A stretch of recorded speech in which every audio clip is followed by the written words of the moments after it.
So Renee, what brought you my way? Okay, so I think I had a little bit of a different experience than a lot of the people that I heard through their stories with training and the Q&As. I didn't have a 20-year marriage where where we broke up. It was more, I've been in a awful cycle of dating for the last 2 years. I'm not historically a dater. I always was single or found myself in a relationship, um, never dated, never actively pursued trying to find love. And then I decided that I was ready and I wanted to find somebody. So I started dating mostly online, and it was a horrible experience for me. Um, I came across so many so many disasters. It Yeah. was really awful.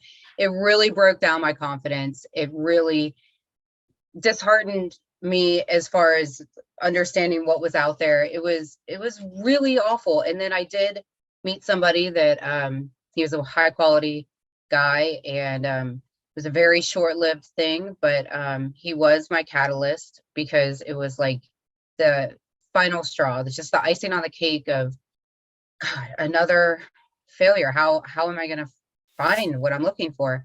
Just a number of failed experiences with dating, Mhm. and the fact that it had really knocked me down, knocked my confidence, knocked my faith in being able to find somebody.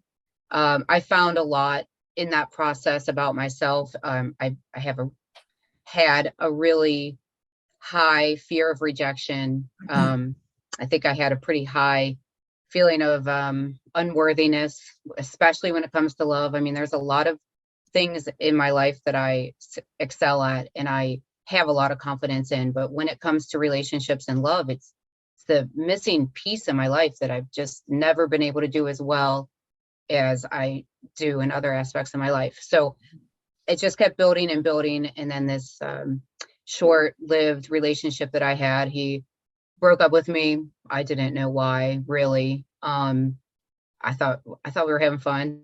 And I was really sad. I think it was just like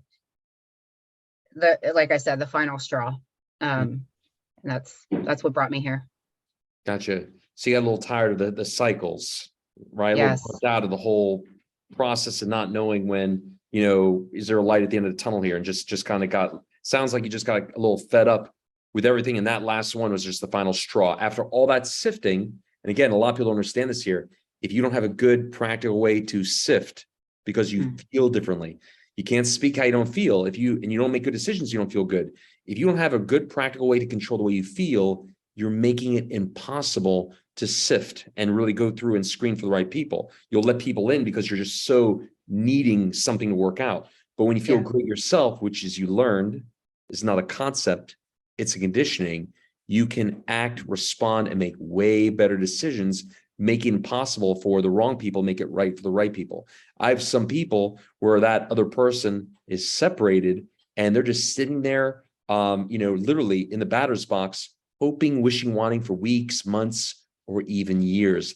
And that becomes excruciating after a while when you have no idea when it's actually truly going to end. And some of these people confuse a little respite, a little bright light for a day or two, where all of a sudden, a week later, they go right back into it again, and they don't have any reason to know they broke that cycle permanently, whether that's in dating as a whole or a relationship you've been in with for decades. This is for people that really want to have a permanent way to actually get out of that emotional roller coaster.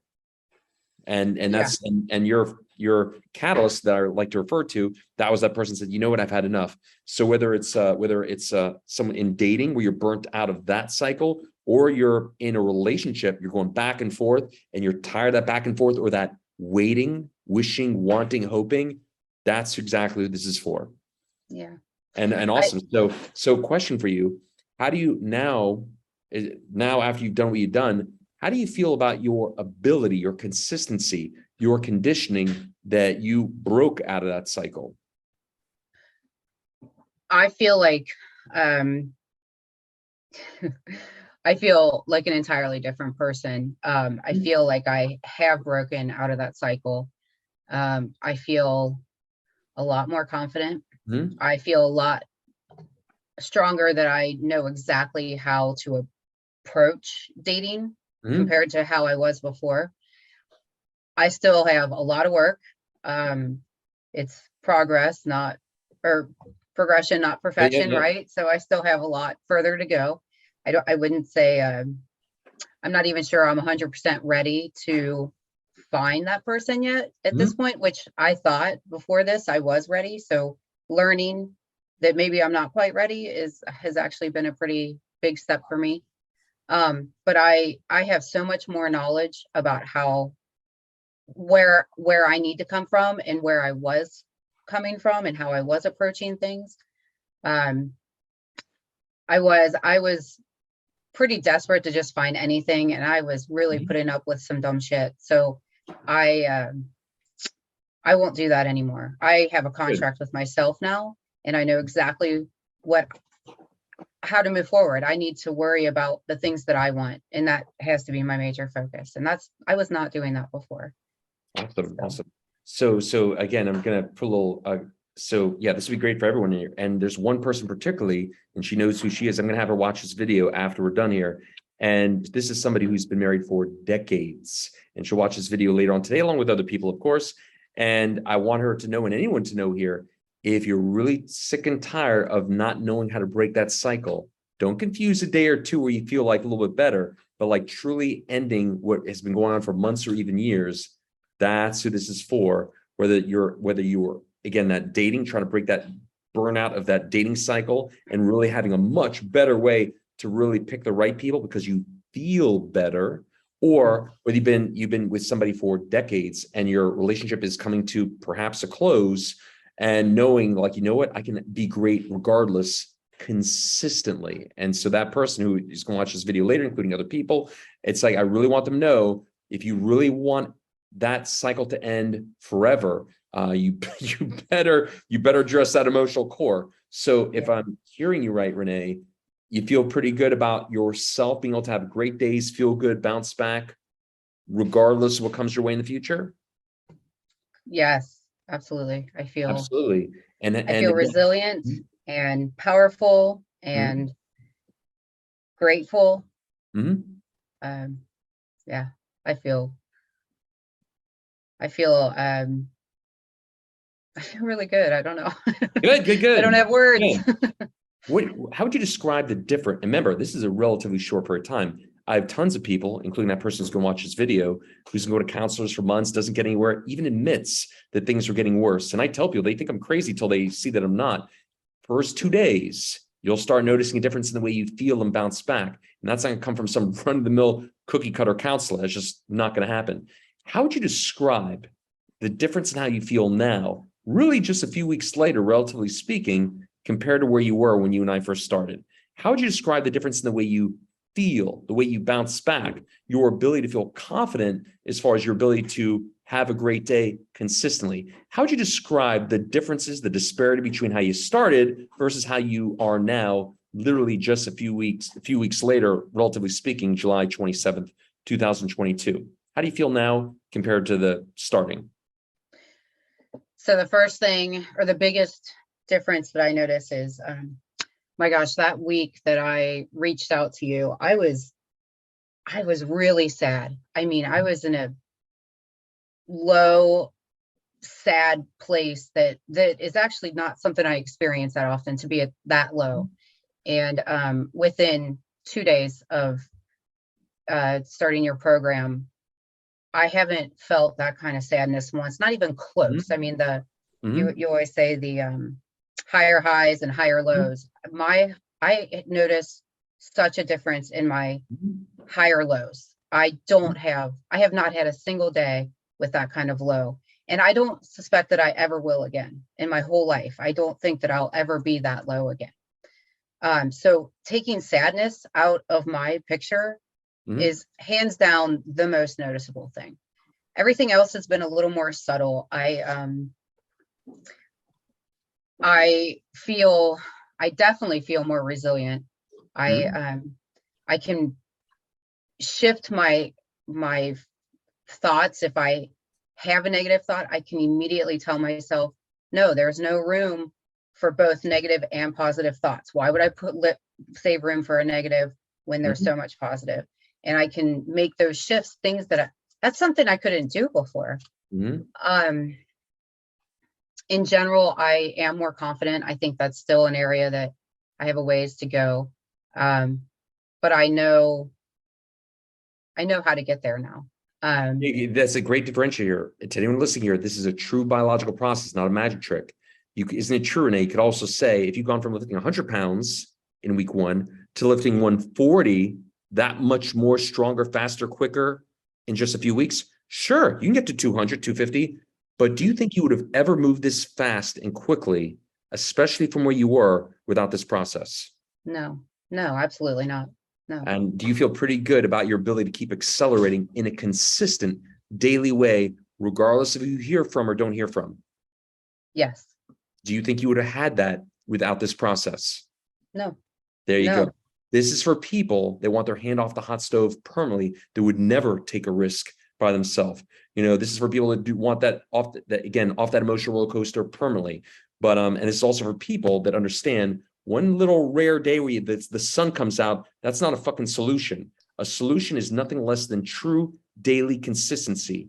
If you hear, imagine, Renee, you heard from that catalyst. Imagine you heard from that catalyst 3 days after you started me. Imagine you'd heard from them, but you and I were not working together. You think you would have went right back into that emotional turmoil all over again? Yeah, I think I probably would have. And I have some people, including one person who's going to watch this call later, that she and I both know if she hears from that person who's just doing his own thing, she's not going to do so well. And she needs to, and again, this is for people who never want to roll the dice. And this is really here to speak to people that really say, you know what, I just want to feel great regardless. I don't want to sit in that batter's box anymore. I want to accelerate and move faster than I ever have in a permanent way. Do you feel you got a permanent solution, Renee? I do. Yeah. Do you feel like you'd ever need to do another personal development again, book, program, or anything like that ever again? I'm not saying, by the way, to anyone listening here, I would always encourage personal development, but there's a difference between doing it from a position of, fuck, this is not good, versus I feel great, I just want to do even better. Do you think you would ever need to do another personal development program ever again? No, I don't think I would need to. I know I want to, because this experience just makes me want more.